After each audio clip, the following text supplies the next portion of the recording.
దేవుని పరిశుద్ధ గ్రంథంలో నుండి కీర్తనలు 85వ సంకీర్తన 12 నుంచి 13 వరకు చదువుకుందాం. యెహోవా ఉత్తమమైన దానిని అనుగ్రహించును, మన భూమి దాని ఫలమిచ్చును. నీతి ఆయనకు ముందు నడుచును, ఆయన అడుగుజాడలలో అది నడుచును. దేవుడి కొద్ది వాక్యాన్ని దీవించి ఆశీర్వదించును గాక.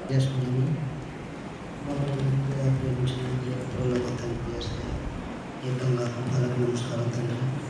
ప్రభు మీతో వాక్యం ద్వారా సంగీతం ద్వారా పాటల ద్వారా ఏంటంటే తండ్రి ఇప్పుడు అయ్యగారు చెప్పిన వాక్యం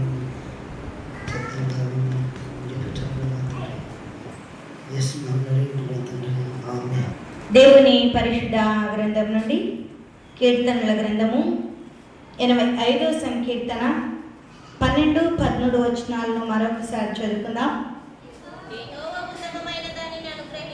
యెహోవా ఉత్తమమైన దానిని అనుగ్రహించును, మన భూమి తన ఫలమునిచ్చును. నీతి ఆయనకు ముందు నడుచును, ఆయన అడుగుజాడలలో అది నడుచును. ఈ యొక్క రాత్రికాలపు ఆరాధన కార్యక్రమంలో ఏర్పాటు చేయబడినటువంటి లేఖన భాగాన్ని మనం చదువుకున్నాం. మన యొక్క అంశము ఏమిటి అంటే అనుగ్రహించును. దేవుడు ఏమి అనుగ్రహిస్తాడు అనేది కొద్ది నిమిషాలు మాత్రమే దేవుని యొక్క వాక్యాన్ని మనం ధ్యానించుకున్నాం. దేవాది దేవుడు తనను నమ్మిన వానికి తన పరిశుద్ధ రక్తముచే మేలులను లోకంలో అనుగ్రహించినట్లు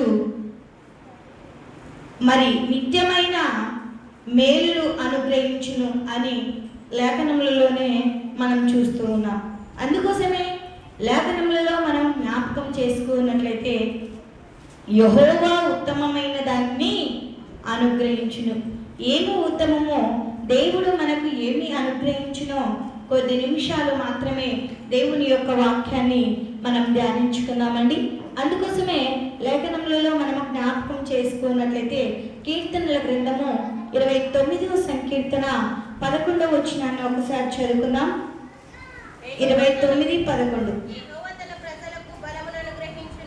యెహోవా తన ప్రజలకు బలమును అనుగ్రహించును, యెహోవా తన ప్రజలకు సమాధానమును కలగచేసి వారిని ఆశీర్వదించును. చాలమ్మా, దేవుడు ఏమి అనుగ్రహించును అంటే యెహోవా తన ప్రజలకు ఏమి అనుగ్రహిస్తాడంట? బలమును అనుగ్రహిస్తాడంట. దేవాది దేవుడు తనను నమ్మిన వానికి ఏమి అనుగ్రహించును అంటే బలమును అనుగ్రహించును.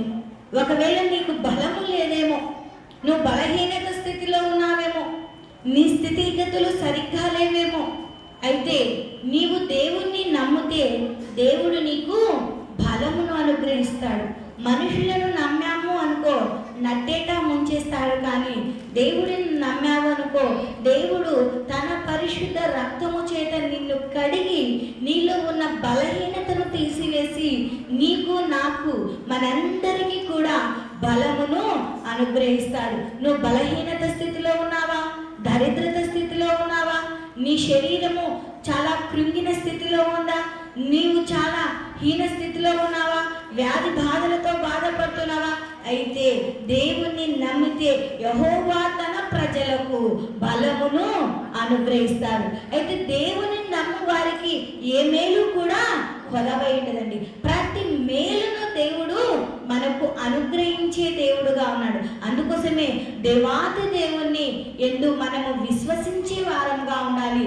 దేవాది దేవుని ఎందు విశ్వాసం ఉంచి జీవించినట్లయితే నీ విశ్వాసము ద్వారా దేవుడు నీకు చక్కటి బలమును అనుగ్రహించును అని లేఖనములలోనే మనం చూస్తున్నాం. అక్కడ సెకండ్ లైన్ మనం రెండవ లైన్లో జ్ఞాపకం చేసుకున్నట్లయితే యెహోవా తన ప్రజలకు సమాధానము కలగచేసి వారిని ఆశీర్వదించును. సమాధానము లేని స్థితిలో ఉన్నావేమో కుటుంబంలో, మరి ఇతరులతో సమాధానము లేదేమో, సమాజంలో సమాధానము లేదేమో, కానీ యెహోవా తన ప్రజలకు ఏమి అనుగ్రహిస్తున్నాడంట?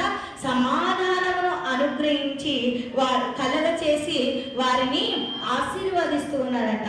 నిజంగా సమాధానము లేకుండా దేవునికి ప్రార్థన చేస్తే కూడా మన ప్రార్థనకు ప్రతిఫలము రాదండి. సమాధానము లేకుండా నువ్వు ఎంత సంపాదించినా కూడా అంతా కూడా వ్యర్థమండి. సమాధానము లేకుండా నేను సంతోషంగా ఉన్నాను అనుకుంటే నీ శరీరము బలహీనతలో పడిపోతుందే తప్ప నువ్వు బలవంతుడవు కాలేవండి. అందుకోసమే యెహోవా తన ప్రజలకు బలమును అనుగ్రహించి యెహోవా తన ప్రజలకు సమాధానమును కలుగచేసి వారిని ఆశీర్వదించును అని లేఖనములలోనే మనం చూస్తున్నాం. దేవుడు చక్కటి బలమును మనకు అనుగ్రహిస్తూ ఉన్నాడు కనుక మనము దేవుణ్ణి నమ్మేవారిగా ఉండాలి. దేవుని నమ్మువానికి ఏ మేలు కూడా కొలవై ఉండదు అని లేఖనములలోనే మనం చూసాం. నరులను నమ్మావనుకో నువ్వు బలవంతుడవు కాలేవండి. నరులను నమ్మావనుకో నువ్వు బలహీనతలోనే నిన్ను నట్టేట నీ చేయి పట్టుకొని నడిపించినట్టే ఉంటారు, కానీ ఎప్పుడు వారు వదిలేస్తారో కూడా తెలియదు. అందుకోసమే దేవాది దేవుణ్ణి నమ్ముకుంటూ దేవునిలో ఉంటే దేవుడు నీకు బలం అనుగ్రహిస్తాడు. దేవుడు నీకు సమాధానాన్ని కలగచేసి నిన్ను నన్ను మనందరినీ కూడా ఆశీర్వదిస్తాడు అనేది జ్ఞాపకము చేసుకునే వారిగా ఉండాలి. రెండవదిగా మనము జ్ఞాపకం చేసుకున్నట్లయితే యెహోవా ఏమి అనుగ్రహించును అంటే రెండోదిగా కీర్తనల గ్రంథము 84 సంకీర్తన మరి 11వ వచనాన్ని మాత్రం జ్ఞాపకం చేసుకున్నామండి. దేవుడైన యెహోవా సూర్యుడును కేడుమునై ఉన్నాడు. యెహోవా కృపయు ఘనతయు అనుగ్రహించును. యథార్థంగా ప్రవర్తించు వారికి ఆయన ఏ మేలును చెయ్యక మానడు. చలన ఈ చదవబడిన లేఖనములలో మనము జ్ఞాపకం చేసుకున్నట్లయితే ఇక్కడ ఆ దేవుడు ఏమి అనుగ్రహించును అంటే ఆశ్చర్యకరుడైనటువంటి దేవుడు ఏమి అనుగ్రహిస్తాడంటండి? కృపయు ఘనతయు అనుగ్రహించును అని లేఖనములలోనే మనం చూస్తూ ఉంటున్నాం. అందుకోసమే దేవుడైన యెహోవా సూర్యుడును కేడమునై ఉన్నాడు.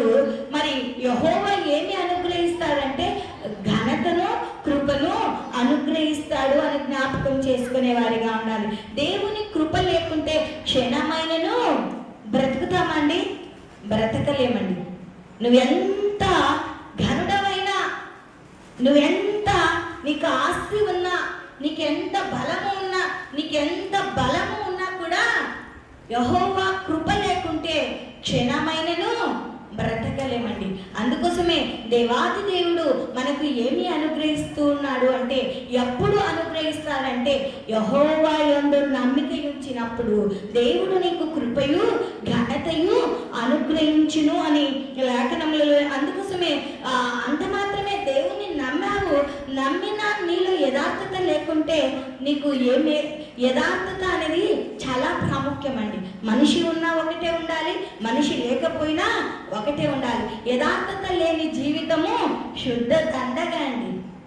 దేవుడు ప్రతి మానవుని కూడా చూస్తున్నాడు. ఆయన కను దృష్టి లోకమంతటా కూడా సంచరిస్తుంది. నువ్వు ఏం చేస్తున్నావు, ఎలా నడుస్తున్నావు, ఎక్కడ కూర్చుంటున్నావు, ఏం మాట్లాడుతున్నావు, ఏమి ఆలోచిస్తున్నావు, ఏం తలస్తున్నావో ప్రతిదీ దేవుడు ఎరిగి ఉన్నాడు. ఎందుకు అంటే ఆయన నిన్ను తన స్వహస్తముల చేత చేసి ఉన్నాడు కనుక, ఆయన నువ్వు చేయు పనులన్నిటినీ కూడా ఎరిగి ఉన్నాడు కనుక, అందుకోసమే నీ యథార్థత జీవితాన్ని ఎన్నడూ కూడా పోగొట్టుకోకూడదండి. మనుషుల ముందర ఒక మాట, మనుషులు వీపవ్వగానే ఒక మాట మాట్లాడు. యథార్థంగా ప్రవర్తించు వారికి దేవుడు ఏ మేలు చేయక మానడు అని లేఖనం. అందుకోసమే యథార్థత కూడా చాలా ప్రాముఖ్యమండి. యథార్థంగా నువ్వు ఉన్నావనుకో దేవుడు నిన్ను అత్యున్నతమైనటువంటి స్థితిలో నిలబెడుతున్నా. యథార్థంగా నువ్వు జీవించాలనుకో ఊహించినటువంటి ఆశీర్వాదాలు నీపైన, నాపైన, మన కుటుంబాల పైన దేవుడు అనుగ్రహించును అని జ్ఞాపకము చేసుకునే వారిగా ఉండాలి. అందుకోసమే యెహోవా కృపయు ఘనతయు అనుగ్రహించును అని లేఖనములలోనే మనం చూస్తూ ఉంటాం. నిజంగా ఈ లోక ఘనత, ఈ లోక జ్ఞానం కాదండి, ఈ లోక ఘనత నువ్వు ఎంత ఘనము పొందినా కూడా అదంతా కూడా వ్యర్థమే. దేవుడిచ్చి ఘనతను మనం పొందుకోవాలండి. అందుకోసమే నన్ను ఘనపరచు వారిని నేను ఘనపరుస్తాను అంటున్నాడు దేవుడు. దేవుణ్ణి ఘనపరచడము అంటే దేవుణ్ణి ఆరాధించడం అండి, దేవునికి సమయాన్ని ఇవ్వడం అండి, దేవునితో ముచ్చటించడం అండి, దేవునికి మొరపెట్టడం అండి. అయితే ఎప్పుడైతే దేవునికి నువ్వు మొరపెడతావో, దేవునికి ఎప్పుడైతే నువ్వు సమయాన్ని ఇస్తావో, దేవుణ్ణి ఎప్పుడైతే నువ్వు ఆరాధిస్తావో, దేవుణ్ణి ఎప్పుడైతే నువ్వు ఘనపరుస్తావో, దేవుడు నిన్ను కూడా అందుకోసమే యెహోవా కృపయు ఘనతయు నీకు అనుగ్రహించును అని లేఖనములలోనే మనం చూసాం. ఆయన ఇచ్చే కృపను పొందుకోవాలంటే నీ నా జీవితంలో యథార్థత అనేది ఉండాలి, నీ నా జీవితంలో విశ్వాసము అనేది ఉండాలి, నీ నా జీవితంలో దేవునిపై నమ్మకం అంటూ ఉండాలి. అప్పుడే దేవుడిచ్చే కృపను, దేవుడిచ్చే ఘనతను నీవు నేను మనమందరము కూడా పొందుకుంటాము అనేది జ్ఞాపకము చేసుకునే వారిగా ఉండాలి. మూడవదిగా మనము జ్ఞాపకము చేసుకున్నట్లయితే ప్రసంగి గ్రంథము 2వ అధ్యాయము 26వ వచనాన్ని ఒకసారి జ్ఞాపకం చేసుకున్నాం. ప్రసంగి 2:26. ఏలయనగా దైవ దృష్టికి మంచివాడుగా నుండువానికి దేవుడు జ్ఞానమును, తెలివిని, ఆనందమును అనుగ్రహించును. అయితే దైవ దృష్టికి ఇష్టడగు వానికి ఇచ్చుటకై ప్రయాసపడి పోగు చేయు పనిని ఆయన పాపాత్మనికి నిర్ణయించును. ఇది వ్యర్థముగాను ఒకడు గాలికై ప్రయాసపడినట్టుగాను ఉన్నది. చలమ ఈ చదువుకున్న లేఖనములలో మనం జ్ఞాపకం చేసుకున్నట్లయితే దేవుడు ఏమి అనుగ్రహించును అంటే, అందుకోసమే దైవ దృష్టికి ఎలా ఉండాలంట, మంచివాడుగా ఉండాలంట. ఎంత చక్కగా దేవుడు తెలియచే. జ్ఞాని అయిన సొలొమోను గారు నిజంగా దేవుని దృష్టికి చాలా మంచివాడిగా ఉన్నాడు కనుక దేవుడు జ్ఞాని అయిన సొలొమోనుకి ఏమిస్తాడు, జ్ఞానాన్ని, తెలివిని అనుగ్రహించాడు. నువ్వు కూడా దేవుని దృష్టికి మంచివాడుగా, మంచి ఆమెగా ఉంటే దేవుడు నీకు కూడా నాకు కూడా ఏమి అనుగ్రహించును, తెలివిని, జ్ఞానమును అనుగ్రహించును అని లేఖనములలో. అయితే ఎప్పుడు తెలివిని, జ్ఞానాన్ని అనుగ్రహిస్తాడంట? నువ్వు లోకంలో ఇష్టానుసారంగా తిరిగితే దేవుడు నీకు తెలివినివ్వడండి. లోకంలో నీ జీవితాన్ని వ్యర్థంగా గడిపితే దేవుడు నీకు జ్ఞానాన్ని ఇవ్వడండి.